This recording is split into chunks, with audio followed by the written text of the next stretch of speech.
British शासन की भू राजस्व नीतियों के दुष्परिणाम, यानी नीतियों के दुष्परिणाम क्या हो। देखिए, अंग्रेजों ने या ब्रिटिश गवर्नमेंट ने जितने भी हमारे यहाँ प्रोग्राम लॉन्च किए हैं, चाहे तो वो जो है अस्थायी बंदोबस्त हो, चाहे माहलवारी हो और चाहे रैयतवारी, अब इनको बनाते समय, इंप्लीमेंट करते समय अंग्रेजों के दो उद्देश्य थे। एक तो था जो है किसानों की स्थिति में सुधार होना चाहिए, दूसरा हमारी इनकम में बढ़ोतरी होनी चाहिए। अब देखिए, उद्देश्य तो बहुत अच्छा था, पर जिस समय इंप्लीमेंट हुआ, जिससे वसूल किया, वो थोड़ा सा मेंटेन ये लोग नहीं कर पाए। अगर हम बात करते हैं, देखिए, अस्थायी बंदोबस्त की, यहाँ पर इन्हें अंग्रेजों को और किसान के बीच में एक वन मिलता है, मध्यवर्गीय। मध्यवर्गीय जो है, जिसे बोलते हैं जमींदार कहते हैं। अब जमींदार किसानों से अपना मन माने हिसाब से लगान वसूल करता है। देखिए, अंग्रेजों ने कहा था कि आपने सिर्फ जो है इतना परसेंट, 1/10 आपको है, यानी 9%, 10% वसूल करना है आपको, इसमें 1% आप रखेंगे, बाकी खजाने में जमा कर। वहीं पर देखिए, जमींदार ने अपने मन के हिसाब से 50-60% तक वसूल करता है। अब ये जो अधिक वसूली हुई है, ये किसकी हुई? जो ये किसान की जो है खुशहाली थी, वो सारी जो है जमींदार के पास आ गई। अब यहां पर देखिए, जमींदार और संपन्न होता चला गया, तो इसलिए जो है महलवाड़ी में एजेंट संपन्न होते चले गए। यानी कहने में जो प्रोग्राम लॉन्च हुए हैं, इनमें जो मध्यवर्गीय था, जो मिडिल का जिसने काम किया है, जिसने भी लगान वसूल ने काम किया है, वो संपन्न होता चला गया, और वहीं पर किसान वर्ग और दरिद्र होता चला गया। उसकी स्थिति में और काफी जो है एक तरह से काफी घटती चली गई या काफी दरिद्रता बढ़ती चली गई। वहीं पर देखिए, अंग्रेजों पे कोई फर्क नहीं पड़ा, अंग्रेजों जो झड़ गया था वो अपना लगान उनके पास चलता चला गया। अब देखिए, इसकी नीति के क्या परिणाम निकले, वो देखिए। ब्रिटिश शासन की भू राजस्व नीतियों का भारत की कृषि अर्थव्यवस्था पर विनाशकारी प्रभाव पड़ा।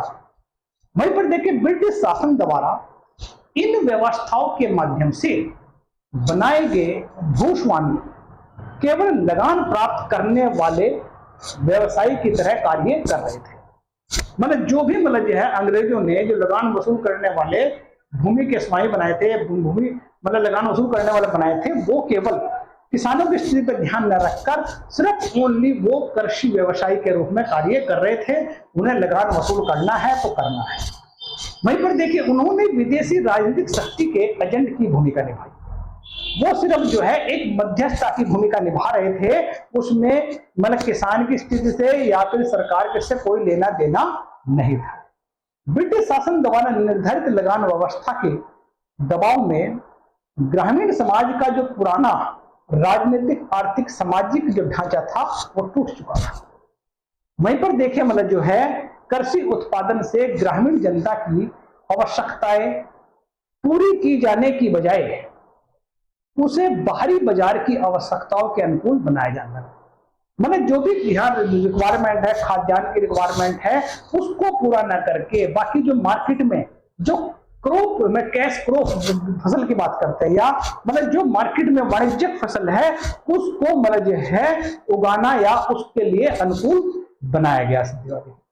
यहीं पर देखिए, भू राजस्व नीति के लिए किसान उत्पीड़नकारी था। यानी जो भू राजस्व की जो नीतियां बनी थी किसानों के लिए, ये दर्दनाक थी या उत्पीड़नकारी थी, इनका शोषण हो रहा था। वहीं पर देखिए, हम बात करते हैं 1858-59 की बात करते हैं। इसमें भूमि कर की आय सरकार की कुल आय का 50% थी। जो है यानी भूमि कर से इतनी आय प्राप्त होती है सरकार को कि उसका 50% सिर्फ जो है कृषि रेवेन्यू से ही होता था।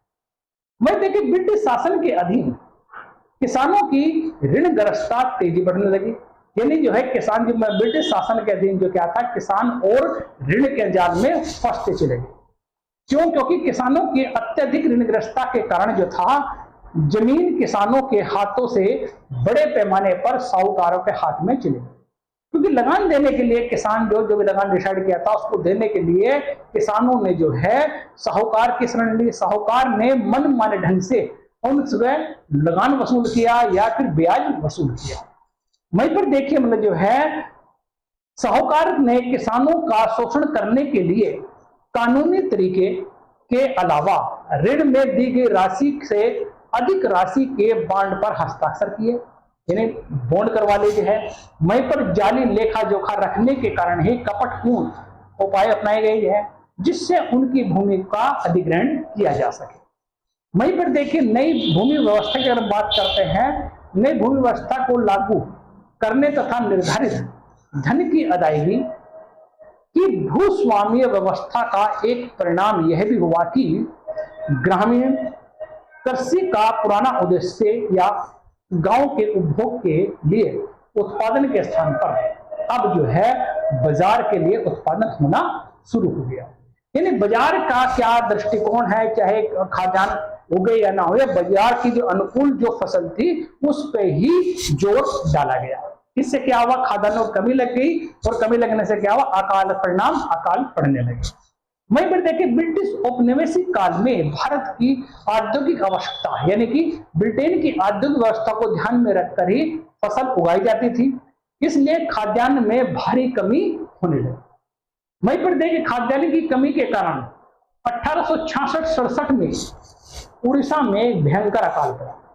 देखिए सीधी सी बात है, जब प्रोडक्शन हम जो है अपनी जरूरतों के अनुसार नहीं करेंगे और हम बाजार को ध्यान में रखे करेंगे तो फिर खाद्यान्न का जो उतनी जनता का उसका भरण पोषण कैसे करेंगे, इसके कारण अकाल पड़ने शुरू हो गए। वहीं पर देखें 19वीं शताब्दी के अकाल को आपदा का महासागर कहा गया है। भारतीय इतिहास का सर्वाधिक भयंकर अकाल 1876-78 के दौरान मद्रास, मैसूर, हैदराबाद, महाराष्ट्र, पश्चिम संयुक्त प्रांत, पंजाब में पड़ा जो है। अब देखिए मतलब आकार पड़ते चले गए इसे, या देखिए अब यहाँ सिंपल सी बात देखिए, अगर हम अपनी जरूरतों के अनुसार प्रोडक्शन करते हैं, किसान अपने करते हैं तो शायद ये अकाल ना पड़ते हो।